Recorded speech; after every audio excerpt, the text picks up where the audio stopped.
Hey there folks, welcome back to the channel. So we're going to have a busy day of recording, I think, today with the pickup video being recorded today, and then tonight we'll have a live stream at 9:30 p.m. Eastern, 6:30 p.m. Pacific. We'll be talking about a variety of different things, kind of hanging out and chatting about different hobby topics. But this one is, I wanted to make this video because I wanted to address something that came up in one of the stories that we're going to be talking about in the live stream. And that's going to be the 1914 Baltimore News Babe Ruth's sale, or kind of quasi-sale, collectible fractional ownership thing. There's a couple of murky items that I think are going to be fun to talk about and kind of debate a little bit. But there's an aspect of it, and I'm going to get into the article here from Sports Collectors Daily, where I like to get a lot of information because it's fun to kind of see what's going on with the hobby. And this obviously blew up in the last couple of days, and this is kind of a fun discussion. Now, one important thing that we want to say here is we're going to spend time on the live stream talking about the questions related to the record price, should it count as a record, how much disclosure is needed and all that. And there's different aspects of it. And I know it's been addressed in a variety of podcasts and things already. So we're going to take our stab at it and kind of discuss through a little bit of it. But I want to focus this video on a certain piece that none of those have really talked about because I don't think it's made a lot of the rounds. And it's not something I think is imminent, but it's something I want to bring to your attention and something that I want to kind of keep an eye on going forward that I think is going to be interesting if it comes to pass and the implications it could have. And that's why I like to try to look a little bit over the side and see if there's something else that maybe we're missing that's at least worth considering and keeping in the back of our minds. On the live stream, the focus will be on the actual sale itself. The whole, kind of happening behind closed doors, semi-anonymous, aren't giving the real total. And then we've got the valuation. How did they arrive at that? We'll focus a lot of our attention on that piece of it because there's a lot there to talk about. But for this one, I want to focus on one specific, almost throwaway line that is in this article. But to me, it's a little bit more significant potentially because it could throw a bit of a monkey wrench in a couple of the things that I just mentioned a second ago. So allow me to explain. So when we go through this article here by Rich Mueller on Sports Collectors Daily, they talk about the general information, collectible announcing the sale of the 1914 Baltimore News Babe Ruth. It is an extremely rare card. It is an important card. I hesitate to say it's iconic because for me, kind of the rookie, I would place it a little bit higher. But this is a significant card and a historic card, of course, because it is very much the beginning of Babe Ruth being included in this type of product. And it is scarce. One of about 10 known copies. So it's definitely a big time card. If you're a Ruth collector, this is about as close to the Holy Grail as it gets. So they talked a little bit took some information out of press releases and things and talked a little bit there with Ezra Levine as some quotes included as part of the article. I don't know if they specifically talked to him, but they included some quotes from him, CEO of Collectable.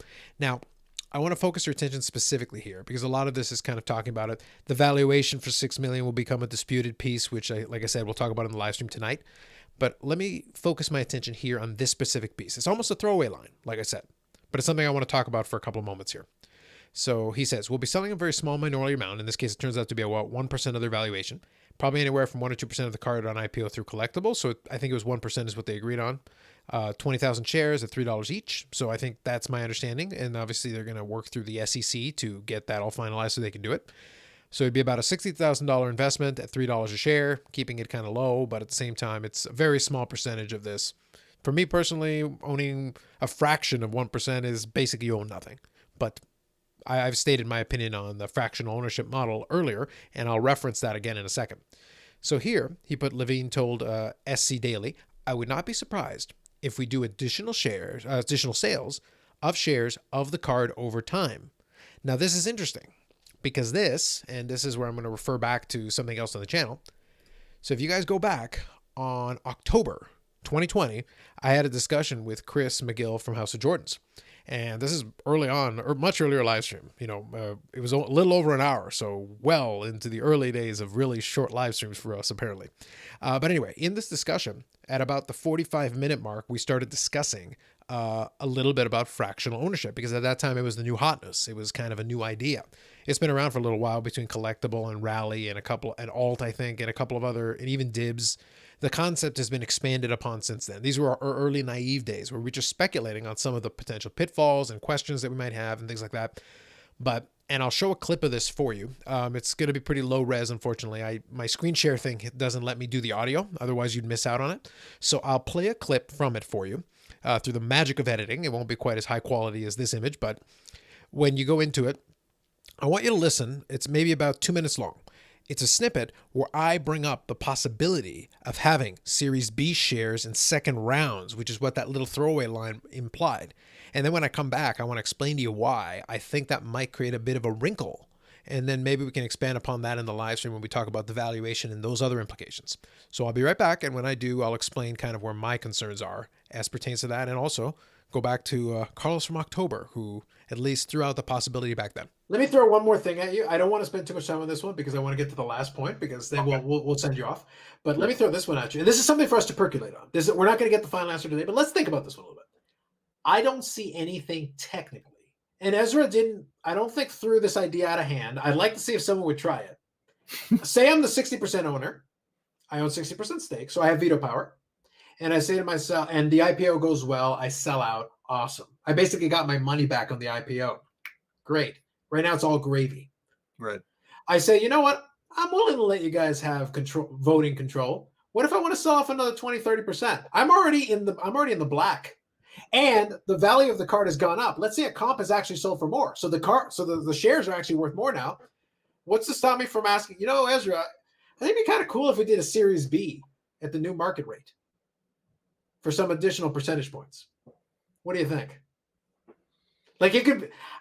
I can't say definitively you couldn't do it. And as the owner, wouldn't that behoove you to suddenly you've got equity in something? The house is already paid off, Chris. You sold off rights to the living room, but you still got the dining room, you still got the bedrooms upstairs, and you could make more money on them per square foot than the original sale. Right. That sounds like money in the bank to me, my friend. Yeah, it does. It probably recommends selling the card in pieces rather than all at once. You could do multiple series. Yeah. And by the end of it, you could sell off 100% stake and have made gradually more money as you went along until you got to the end. It's like, enjoy, suckers. That's your problem. You got Series B people that are trying to outvote Series A, that are trying to outvote Series C, and they all want a different price because they got it at different price points. Right. That's an interesting wrinkle. I just wanted to throw that at you. Let's think on that one. We'll definitely discuss later on, but I wanted to throw that at you. Think on that a little bit. Yeah, I will. That's a very interesting wrinkle. Okay, so that's a clip from the October 2020 edition of live stream that you see here on the screen. So that was related to that throwaway line there. And kind of what brought me back to it is that I remembered having a discussion about that piece, and I wanted to come back to the concept. So let me explain what the issue that I have with this is. I shouldn't say issue, maybe. That's a bit strong. Where my potential concern here is. So let's say they do those Series B shares. So first of all, and like I said, we'll spend more time on the valuation piece in the live stream tonight.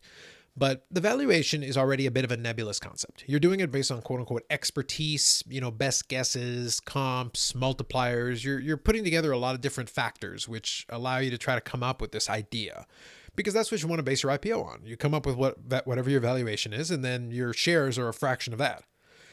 And it's based on a percentage, and then based on however many shares you want to sell to get up to that percentage. But one of the complications it creates is when you create like a Series B shares or Series C shares or whatever you want to call them, you can call them whatever you like. We're just using some stock market parlance since that's kind of what we're talking about. When you do that, it creates this interesting thing. Do you treat them as, again, I'm going to borrow a lot of stock market jargon here, but do you treat them all as quote unquote common shares? Does this mean that when you release another series of shares, again, if they do, but at least that line here brought up that possibility. If you do that, does that then dilute the shares? Does that create a potential problem there? Do you make them premium shares? Do you make them, preferred shares? Like, do you come up with some mechanisms to try to differentiate it from the Series A shares so the people from the Series A shares don't feel like they've been shortchanged? Do you then price the Series B shares based on the current market value? Do you price it as higher? Do you price it as lower? Like, how do you adapt and adjust? What do you do to differentiate one series from another so that it doesn't all get kind of bundled into a bit of a pool? And then all of a sudden, any advantage you might have had for being there early, other than maybe a price appreciation, is negated. Little things like that. Like there's a lot of little things you could try to do to put together a package that would keep people maybe not happy, but at least keep them satisfied. But those are the questions that it brings up. And if you do price them at the higher price point, or you come up with some kind of mechanism to differentiate them, how does that affect the valuation? And of course, the underlying question that becomes of all of this is a valuation a comp? You have a sale in this case that we don't really know what the amount is. We just know it's quote unquote a record. And in the Luka's, Tigers, and Brons YouTube channel, they have a discussion with Ezra Levine of Collectable, where he tries to dispel a lot of the rumors and tries to basically, give information, but he makes clear that the buyer has decided they want to be anonymous. They don't want to report on who they are. They also don't want to report on how much they actually paid, which, again, I'll talk more about it tonight, but it creates a troublesome thing. And they do bring up some of the questions I want, but as usual, Lucas, Tigers, and Brons guys do stop a little bit short because they do want to maintain a good relationship with the folks they're talking to. They begin their very discussion, and I'll see if I can include a link to it here for you so you can look at it for yourself. They do immediately begin with this, like, it's not meant to be a gotcha, which is fine. That's completely fair. And you do establish that right at the beginning of the discussion. But at the same time, then it's like, well, then I'm sorry. Even in the pretext of trying to play the role of the skeptic, you're still going to be softballing it compared to the skeptic. You're going to be laying in a lot of groundwork. You're going to be setting them up to leave Ezra a lot of room to wiggle out of it. But anyway, and I don't necessarily think, to be clear, I don't think there's anything inherently questionable being done here.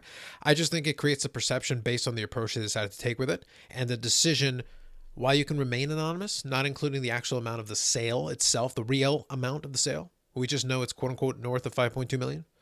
So that could be $5,200,001. That would count as north of 5.2 million, but probably under 6. Best guess. It could be more than 6, but I doubt it. So we're guessing it. So if you already know it's most likely between over 5.2 million and $6 million, why does the buyer care so much about keeping the dollar amount anonymous? Because that's the real comp. The valuation, I almost throw it out, but some people might include it. They say, oh, well, it's a $6 million card. It's like, well, says you. According to this valuation based on quote unquote experts that exist in a nebulous place behind a curtain somewhere. Isn't to say that they didn't consult proper experts. It could be auction folks. It could be other, dealers who deal in a lot of Babe Ruth material and, high-end cards. There's a lot of potential pool of different resources they could use to try to establish a value. But even the biggest experts who have the most expertise are still guessing. If it went for open auction, it could go for way more than 6 million. It could go for under 6 million. It could go for somewhere in between. It's hard to say. It's a best guess. And it's anybody's guess. Even the best auction houses, when they try to do their expected result, and they put their little ranges in there, a lot of times that gets blown out. But it's usually best for them that some of them at least fall somewhere inside that range. Otherwise, it's like having a company where you're doing you're telling all the analysts that you have a certain profit projection. You don't want to undercut yourself so much that you're always blowing well past that profit projection, because then your projections mean nothing. You want to at least try to be close some of the time, and if you beat it some of the time, that's great too. That means you did a good job. But you don't want to be intentionally, lowballing the numbers just to look good. In the same vein, auction houses don't intentionally go out there to be like, oh yeah, we want to blow past these guesses by like a factor of 10. No, then that just means your guess means nothing. But at the same time, it's still a guess. A lot of it is going to be based on who the buyer is.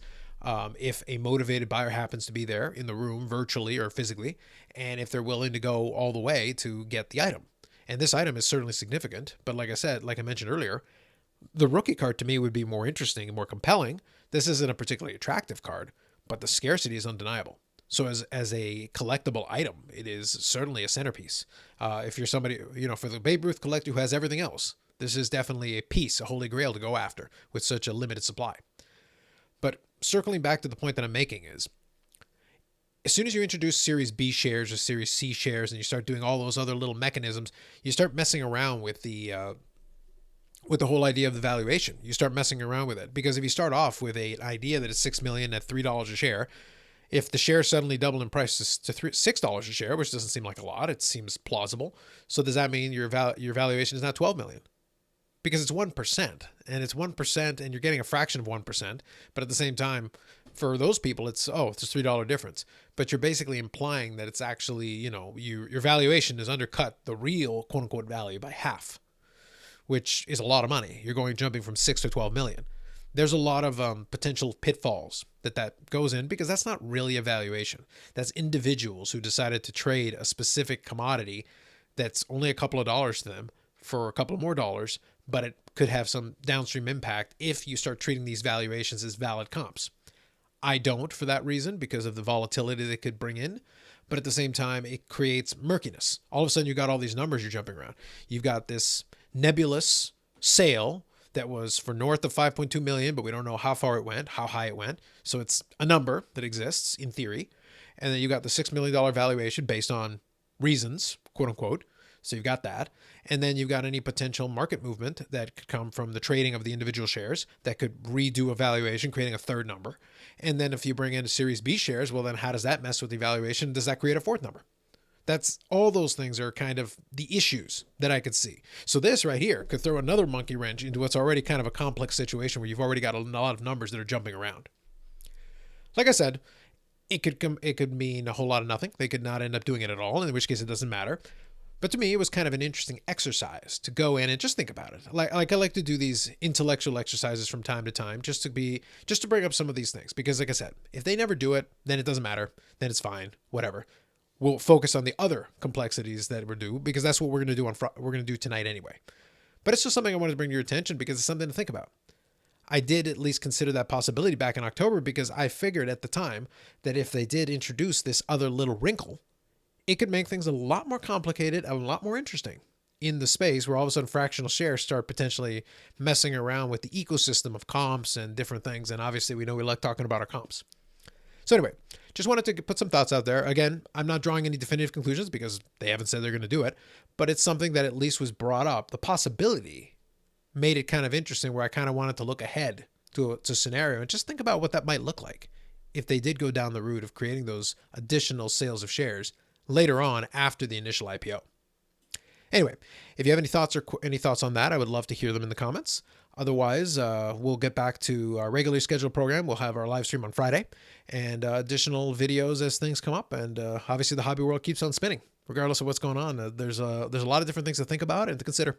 So that's it for me for now. We will catch you in the next one.